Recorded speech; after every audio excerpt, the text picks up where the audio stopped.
Hello students, कैसे हैं आप सभी। आशा करता हूँ बहुत अच्छे हैं, अपना खूब ध्यान रख रहे हैं और खूब पढ़ाई भी कर रहे हैं। आज कुछ दिन पहले एक्चुअली मैं जेईई एडवांस 2022 का फिजिक्स पेपर देख रहा था। तो पेपर 1 में मॉडर्न फिजिक्स के एक क्वेश्चन पे मेरी नज़र रुक सी गई। उसका ऑप्शन ए का सही आंसर, ऑप्शन ए जो है उसको आईआईटी ने सही माना, जो मेरे हिसाब से मुझे गलत लगता है। बहुत सारे इंस्टीट्यूट्स ने भी उसके आंसर ए को करेक्ट माना है, दूसरे ऑप्शंस भी करेक्ट हैं, बट ऑप्शन ए जिसको कि लोगों ने करेक्ट माना है वो मेरे हिसाब से गलत आंसर है। आइए समझते हैं कि मैं ऐसा क्यों फील कर रहा हूँ। क्वेश्चन क्या था, जल्दी से एक बार पढ़ लेते हैं। The binding energy of nucleons in a nucleus can be affected by the pairwise Coulomb repulsion. Okay. Assume that all nucleons are uniformly distributed inside the nucleus. That's also fine. Let the binding energy of a proton be represented by this symbol and binding energy of a neutron be represented by this symbol. Which of the following statements is are correct? एक से ज़्यादा statement correct हो सकते हैं। इसमें जो पहला statement है मैं सिर्फ उस पर डिस्कशन करना चाहता हूँ। इसमें लिखा है that binding energy of a proton minus binding energy of a neutron is proportional to z minus 1, where z is atomic number of the nucleus. बच्चों, सबसे पहले आप इस बात को समझें कि ये आया कहाँ से, ये क्वेश्चन किसी के दिमाग में कैसे पैदा हुआ होगा। तो न्यूक्लियस के स्ट्रक्चर को समझने के लिए मॉडर्न फिजिक्स में एक लिक्विड ड्रॉप मॉडल है, liquid drop model of nucleus. ये क्वेश्चन कहीं ना कहीं वहीं से इंस्पायर्ड है। ये मॉडल हमारे सिलेबस में नहीं है, बट जिस किसी ने भी लिक्विड ड्रॉप मॉडल को पढ़ा है वहाँ से इंस्पिरेशन लेकर इस क्वेश्चन को क्रिएट किया गया है। इस क्वेश्चन में जो न्यूक्लियॉन्स हैं, एक मिनट के लिए let us assume that all our nucleons are just neutrons. Just assume that all our nucleons are neutrons, all are neutrons. These white balls are basically neutrons. So they are bound together by strong attractive force. Strong interaction की वजह से ये सभी particle आपस में बंधे हुए हैं and therefore they are bound together. If we want to disintegrate this assembly of particles, अगर मैं इन सभी पार्टिकल्स को अलग अलग करना चाहूँ तो I will have to infuse energy, मुझे बाहर से एनर्जी देनी पड़ेगी। इन सभी पार्टिकल को एक दूसरे से बिल्कुल अलग अलग कर देने के लिए जो एनर्जी की रिक्वायरमेंट है उसको हम binding energy of this system कह सकते हैं, दिस न्यूक्लियस कह सकते हैं। तो just imagine that all nucleons are neutron. For a moment just assume that all nucleons are neutron. So let us say binding energy of this nucleus is BE. BE is binding energy of this entire nucleus. It is not binding energy per nucleon. It is just binding energy of the entire nucleus. Then the liquid drop model says that not all neutrons are exactly similar. Just forget about protons. Think about neutrons. Not all neutrons are exactly similar.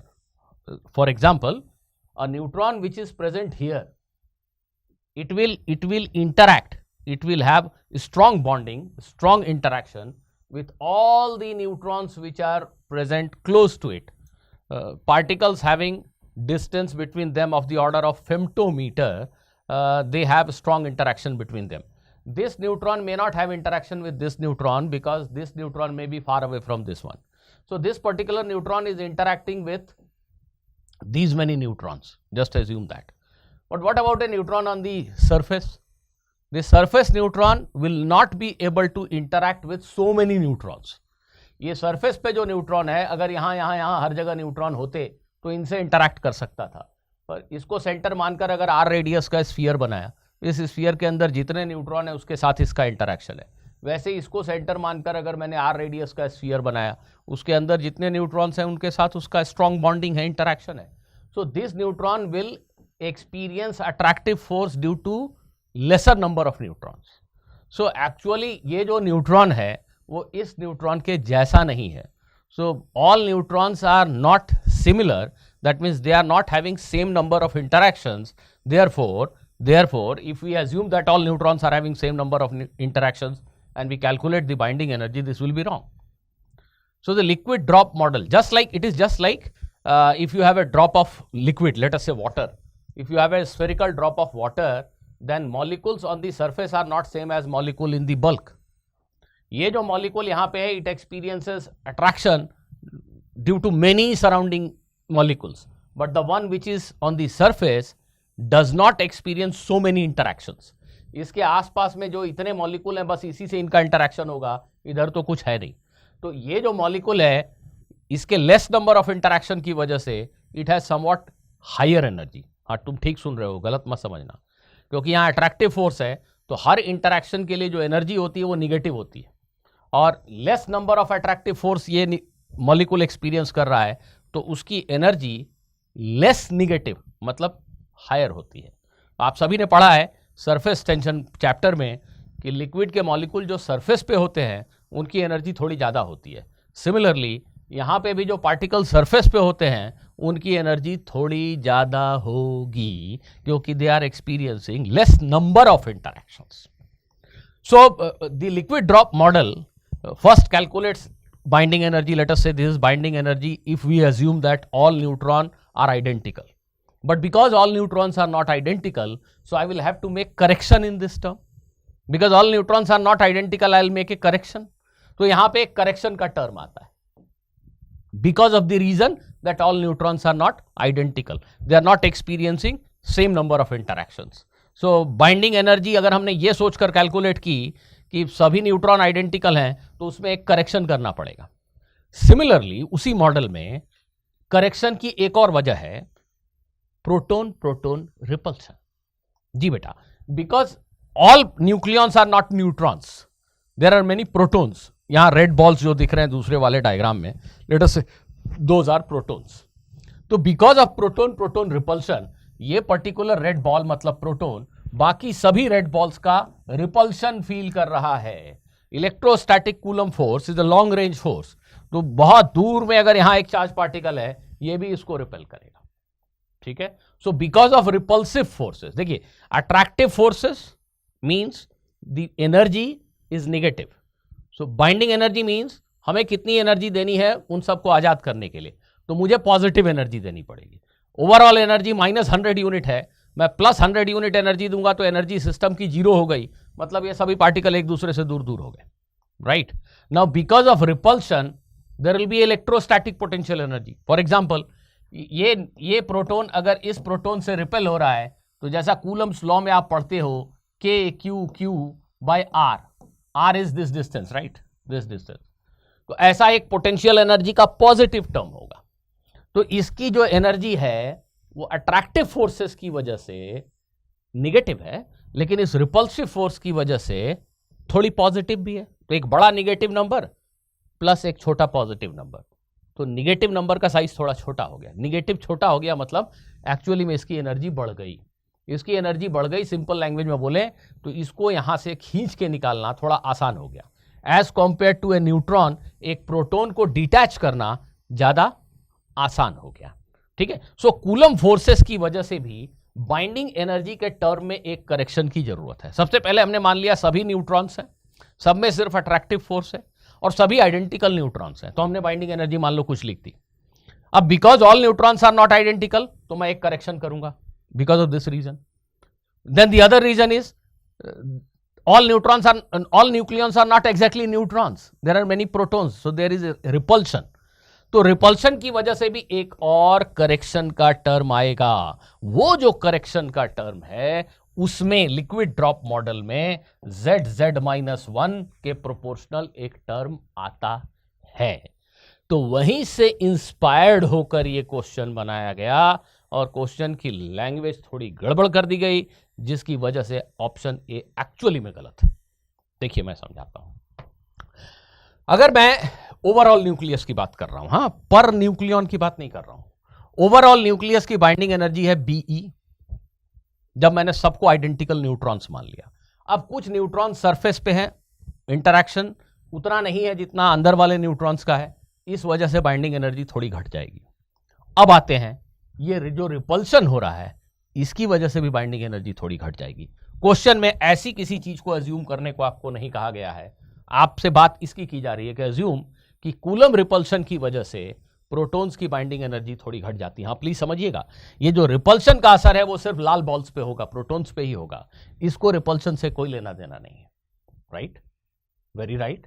अब बहुत सारे लोगों ने ऐसा solution दिया कि इसमें अगर Z प्रोटॉन्स है तो नंबर ऑफ इंटरैक्शंस जो हैं, पेयर वाइज इंटरैक्शन, इसका इसके साथ, इसका इसके साथ, इसका इसके साथ, इसका इसके साथ, इसका इसके साथ, ऐसे सारे पेयर्स अगर हम काउंट करें तो आप सभी ने परम्यूटेशन कॉम्बिनेशन पढ़ा है, आप जानते हैं कि number of interactions will be equal to this much.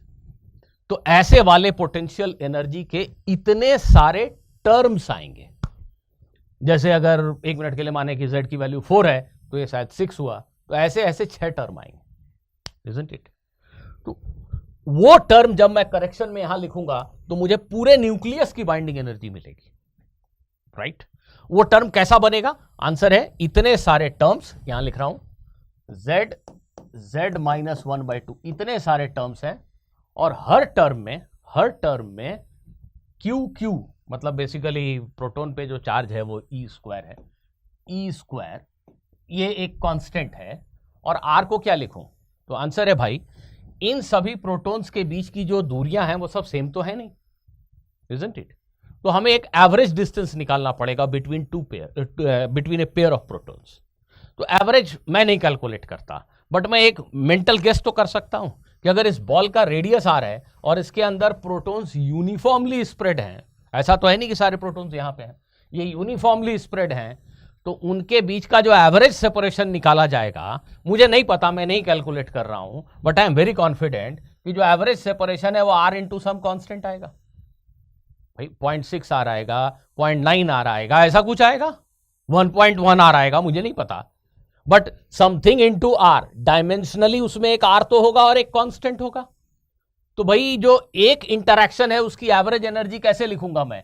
ये कूलम्स लॉ वाला कांस्टेंट है, KQQ by R average. R average. So what is R average? R average is radius of this ball into some constant. So basically this term is going to be proportional to Z minus 1 by R. क्योंकि R average की जगह मैं कोई constant into R लिख दूं तो ठीक है, ये सब constant को हटा दो एक तरफ। The entire term of potential energy due to electrostatic repulsion will be proportional to Z minus 1 by R. तो ये जो बाइंडिंग एनर्जी मैं ओवरऑल न्यूक्लियस का लिख रहा हूं उसमें एक करेक्शन का टर्म आएगा जिसमें एक कांस्टेंट होगा, let me write this constant as B into Z minus 1 by R। ये तो तय है, पर ये क्या निकला? This is binding energy of the entire nucleus. Question में इसकी बात कहां कही गई है? क्वेश्चन में एक कीवर्ड है binding energy of a neutron, binding energy of a proton. एक सिंगल प्रोटॉन की बात कर रहे हैं आप, एक सिंगल न्यूट्रॉन की बात कर रहे हैं आप। गौर किया जाए, अगर मैं सभी न्यूट्रॉन्स को आइडेंटिकल मान लूं 1 मिनट के लिए, तो बाइंडिंग एनर्जी ऑफ न्यूक्लियस मैंने ये लिखी, इसको सभी पार्टिकल्स को आइडेंटिकल न्यूट्रॉन्स मान लूं, इसको फिर total number of particle A से डिवाइड करते हैं, तब तो बाइंडिंग एनर्जी ऑफ 1 न्यूट्रॉन निकलती है। अ न्यूट्रॉन, एक न्यूट्रॉन की बाइंडिंग एनर्जी तो तब मिलेगी जब इसको मैं टोटल नंबर ऑफ पार्टिकल से डिवाइड कर दूं। तो अगर मैंने इस न्यूक्लियस की बाइंडिंग एनर्जी निकाली Be माइनस कुछ ऐसा टर्म, तो इसको पूरे को मैं जब A से डिवाइड करूंगा तब तो बाइंडिंग एनर्जी एक पार्टिकल की आएगी, नहीं आएगी? सोच के देखो। अच्छा चलो क्वेश्चन की लैंग्वेज पे आते हैं। इस बाइंडिंग एनर्जी को, जिसमें हमने कोई करेक्शन नहीं किया, सबको आइडेंटिकल न्यूट्रॉन्स मान लिया, इसको A से डिवाइड किया, तो लेट अस से मुझे एक नंबर मिला। अब मेरे पास नंबर्स कम हो गए, हाँ, तो प्लीज ध्यान देना, मैं B लिख ले रहा हूं, स्मॉल b। ये बाइंडिंग एनर्जी या B0 लिख ले रहा हूं। ये एक सिंगल पार्टिकल की बाइंडिंग एनर्जी है, सिंगल पार्टिकल की बात हो रही है। अगर ये सभी न्यूट्रॉन हैं तो ऑन एन एवरेज सबकी बाइंडिंग एनर्जी इतनी है। हमें क्या कहा गया है कि एक न्यूट्रॉन और एक प्रोटॉन की बाइंडिंग एनर्जी में फर्क बताओ, एज्यूमिंग कूलम रिपल्शन। तो भाई जब एक प्रोटॉन की बात कर रहे हो, एक प्रोटॉन की बाइंडिंग एनर्जी, सिर्फ एक प्रोटॉन के बारे में सोचना है। पहले सोचो कि सब पार्टिकल न्यूट्रॉन है, तो एवरेज बाइंडिंग एनर्जी B0 आ गई। इसकी सबकी average binding energy B naught है। Okay fine. अब एक्चुअली में सारे न्यूट्रॉन नहीं है, कुछ प्रोटॉन भी है, तो एक न्यूट्रॉन के कंपैरिजन में एक प्रोटॉन की बाइंडिंग एनर्जी कितनी डिफरेंट होगी? तो भाई एक प्रोटॉन तो बाकी Z-1 प्रोटॉन का ही रिपल्शन फील कर रहा है ना। तुम Z-1/2 इतने इंटरैक्शंस क्यों लोगे? अगर इतने इंटरैक्शंस लोगे मतलब तुम पूरे न्यूक्लियस की बाइंडिंग एनर्जी की बात कर रहे हो। जब पूरे न्यूक्लियस की बाइंडिंग एनर्जी की बात कर रहे हो तो उसको नंबर ऑफ पार्टिकल से डिवाइड करोगे तब तो binding energy for a proton a neutron मिलेगा। वो डिवीजन तो आपको करना पड़ेगा ना। तो अभी अगर मैं सिंपली ये सोचूं कि B not is binding energy, average binding energy of one particle when all particles are neutrons, just assume all particles are neutrons, average binding energy B not. तो अब न्यूट्रॉन की बजाय अगर कुछ प्रोटॉन भी हो गए तो इस न्यूट्रॉन की बाइंडिंग एनर्जी पे कोई फर्क नहीं पड़ा, क्योंकि प्रोटॉन्स भी वैसे ही स्ट्रांग फोर्स लगाते हैं जैसे neutron. Strong force proton proton, proton neutron, neutron neutron के बीच में आइडेंटिकल होता है, तो इस पे तो कोई फर्क नहीं पड़ेगा। लेकिन इस एक सिंगल प्रोटॉन को जरा देखो, वो रिपल्शन फील कर रहा है कितने लोगों का? Z-1 लोगों का। तो अगर मैं एक सिंगल प्रोटॉन की बात करूंगा तो उसकी एनर्जी इस पड़ोस के सिंगल न्यूट्रॉन के कंपैरिजन में कितनी डिफरेंट होगी? आंसर है जो डिफरेंस होगा वो Z-1 प्रोटॉन्स के रिपल्शन के बराबर होगा। Why Z into Z-1? Simply Z-1 protons के रिपल्शन के बराबर होगा। सो ये जो पोटेंशियल एनर्जी का टर्म मैं लिखूंगा इसके लिए, सिंपली इस पार्टिकल के लिए, उसमें Z-1 electrons, protons very sorry, इस सिंगल प्रोटॉन को रिपेल कर रहे हैं। ठीक है, इस प्रोटॉन की इससे दूरियां अलग अलग हैं। I will take an average distance. तो एवरेज डिस्टेंस को फिर जैसा मैंने कहा some constant c into radius of the nucleus में लिख सकता हूं। Are you getting my point? Therefore ये ऑप्शन सही ऑप्शन होता अगर यहां Z नहीं होता। Z-1 के प्रोपोर्शनल है, ये सही है। Z-1 के प्रोपोर्शनल कैसे है? कोई मुझे समझा दो, अगर समझा सकते हो तो। यहां पे एक प्रोटॉन एक न्यूट्रॉन की बात हो रही है। बाकी के ऑप्शंस बहुत सारे YouTube वीडियोस में डिस्कस ऑलरेडी किए गए हैं, तो मैं उनको डिस्कस नहीं कर रहा हूं। आप कहीं और से, जहां से चाहें, ये डिस्कशन आप देख सकते हैं। तो स्टूडेंट्स, मैं आशा करता हूं कि आपको मेरी ये बात समझ में आ गई। मिलते हैं अगले वीडियो में कुछ नए कॉन्सेप्ट, नए क्वेश्चन के साथ। Thank you.